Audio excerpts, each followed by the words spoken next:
to them. It's not what I'm here to do in this lifetime is to be like that person or that person.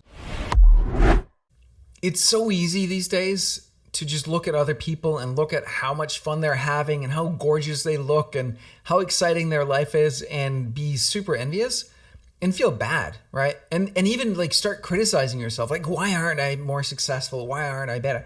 I just spent 2 days at a high-end mastermind, and there's so many people there who are like super successful, like way more successful than I am in financial terms. And it's very easy to compare myself to them, right? Some people are doing over $1 billion in e-commerce sales, and like, or they have like second and third homes and yachts and fancy cars and all that kind of stuff, or have like 10 businesses that they own or more. And that's not where I'm at. I'm not them, right? I don't get anything out of comparing myself to them. It's not what I'm here to do in this lifetime is to be like that person or that person.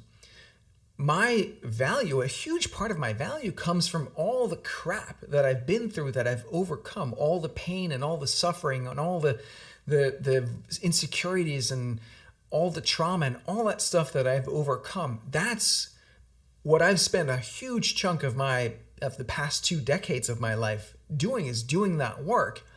And that's a huge part of what I'm here to do, is help others do that work. So why would I compare myself to someone whose job it is to come here and make a truck ton of money and then realize that, oh my God, now I'm sick and unhappy and unhealthy maybe? That's their journey. That's fine. Let them have their journey. I don't need that to be my journey.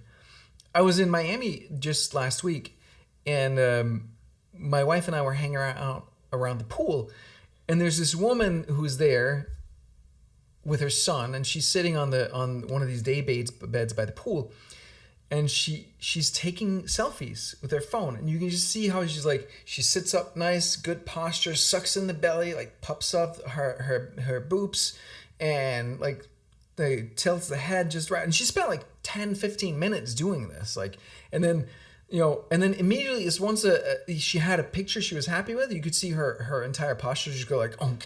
And then she's like hunched over, sitting like that. You know how we can stare into a phone like this, and like belly out, like hunched over.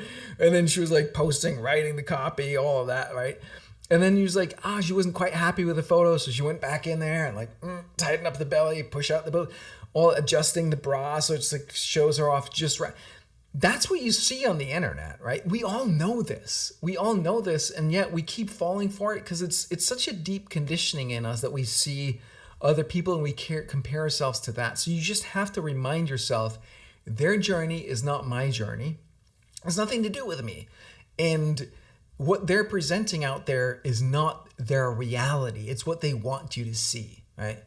I make an effort oftentimes to share some of those sort of other sides of it, right? Like oversharing some of these, like, hey, what's the reality like? I don't do it, a ton, but it's something that's super important for me to help other people overcome that, because I used to do that, and I fall into the trap easily as well of looking at others and being like, oh my God, I'm such a loser. Why haven't I created this? Why haven't I created that? It's natural. We have to fight it, because the whole system is rigged in a way or structured in a way that they want us to be hooked into that comparison, that envy. Like, that's why people go on vacation to Miami, is because like huge part of it is they see other people on Instagram go there, and then they're like, oh, that looks so amazing. Let me do that. Oh, they're having so much fun. They're drinking cocktails and partying, and like, I want to do that too. It looks super fun. When I went with my wife, we ended up sitting there around that pool, and we were like, why are we here?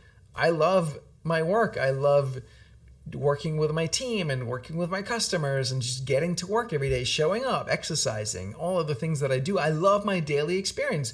My wife's the same way. She's a dancer. She's like, I just want to go back to the dance studio. I just want to go back to my exercise program. Why are we here hanging around this pool? Is not what we want to do. And that's, to me, that's what the goal is that your daily experience is what you want it to be, and you don't need to look anywhere else. You don't need to look to others. The one thing that you want to do is look to others for experience, you want to look to others for inspiration for what's possible for you, right? There's a speaker who was talking about how he built this acai bowl restaurant chain, and then he found out that it was too expensive to build them, so he built a construction company, and then he built then like importing the acai berries was super expensive, and so he's like, let me build my own import company. So he started an import company, and this guy's like 10 years younger than me, and he's built all these businesses, and they're all integrated. I'm like, that's what I want to do, right? I want to get to that point where I'm just like, hey, let's build a construction company because the ones that exist suck. Let's do it. How hard can it be, right? And that's where I want to be at.